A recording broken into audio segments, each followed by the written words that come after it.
I promise, sir, I will deposit the exam fees, please, as soon as possible. Thank you, sir. Thank you very much. अरे तुम बात किससे कर रहे थे? वो ना मैम, मैं अपने बेटे की क्लास टीचर से बात कर रहा था। इंग्लिश में? हाँ मैम, मेरा बेटा ना इंग्लिश मीडियम स्कूल में पढ़ता है, इसलिए मैं उसकी क्लास टीचर से इंग्लिश में बात कर रहा था और मुझे इंग्लिश बोलनी आती भी है। अरे ये तो बहुत अच्छी बात है, तुम्हें इंग्लिश बोलनी आती है। रुको एक सेकंड, मेरी कॉल आ रही है। हेलो मैम, आपने जो मुझे प्रोजेक्ट दिया था वो मुझसे कंप्लीट नहीं हो पाया है। क्या कहा तुमने? वो प्रोजेक्ट अभी कंप्लीट नहीं कर पाए हो? 3 दिन हो गए हैं तुम्हें प्रोजेक्ट दिए हुए। मुझे तो ये समझ में नहीं आता कि तुम कंपनी में बैठ के करते क्या हो। मैम, मैंने अपनी तरफ से पूरी कोशिश कर ली, लेकिन वो प्रोजेक्ट कंप्लीट नहीं हो पाया। अगर तुम कोशिश करते ना तो हो जाता। Sorry ma'am. क्या करूँ तुम्हारे सॉरी का? फोन रखो चुपचाप। क्या हुआ मैम, आप बहुत परेशान लग रही हो। अरे परेशान होने वाली बात ही है, शाम को मेरे क्लाइंट आने वाले हैं और उनके साथ मेरी मीटिंग है और प्रोजेक्ट अभी कंप्लीट नहीं हो पाए हैं। मैं उनको क्या जवाब दूं? मुझे तो कुछ समझ में नहीं आ रहा है, मैं क्या करूं?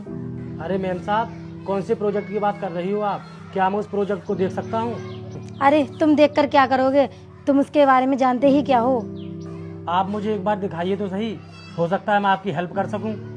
अरे इसमें ना सॉफ्टवेयर का काम है और इसमें तुम कुछ नहीं कर पाओगे। मुझे तो ऐसा लगता है मेरे हाथों से ये डील गई। अरे मैम साहब, आप मुझ पर विश्वास कीजिए, मैं आपकी हेल्प जरूर कर सकता हूँ। लाइए लैपटॉप मुझे दीजिए।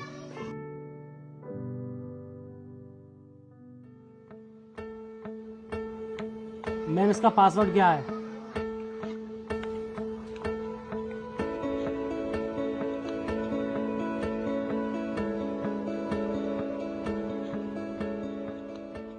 ये लीजिए मैडम, आपका प्रोजेक्ट कंप्लीट हो गया। व्हाट? तुमने इतनी जल्दी प्रोजेक्ट कंप्लीट कर दिया? रुको मैं देखती हूँ।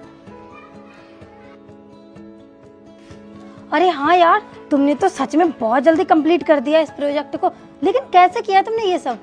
और तुम तो एक सिक्योरिटी गार्ड हो, बट तुमको इसके बारे में इतनी नॉलेज कहाँ से आई? मैम साहब, ये सिक्योरिटी गार्ड की नौकरी तो मैं मजबूरी में कर रहा हूँ, पहले मैं इंजीनियर रह चुका हूँ। क्या तुम इंजीनियर रह चुके हो? तो ये सिक्योरिटी गार्ड की नौकरी क्यों कर रहे हो तुम? मैम साहब, मैं जिस कंपनी में जॉब करता था वहाँ के ओनर मुझसे बहुत खुश रहते थे, लेकिन हमारे कंपनी के मैनेजर को ये सब पसंद नहीं था, इसलिए उस मैनेजर ने मुझ पर चोरी का झूठा इल्ज़ाम लगाकर मुझे नौकरी से निकलवा दिया और मेरी आईडी को ब्लॉक लिस्ट में डलवा दिया, जिससे कि मुझे किसी भी कंपनी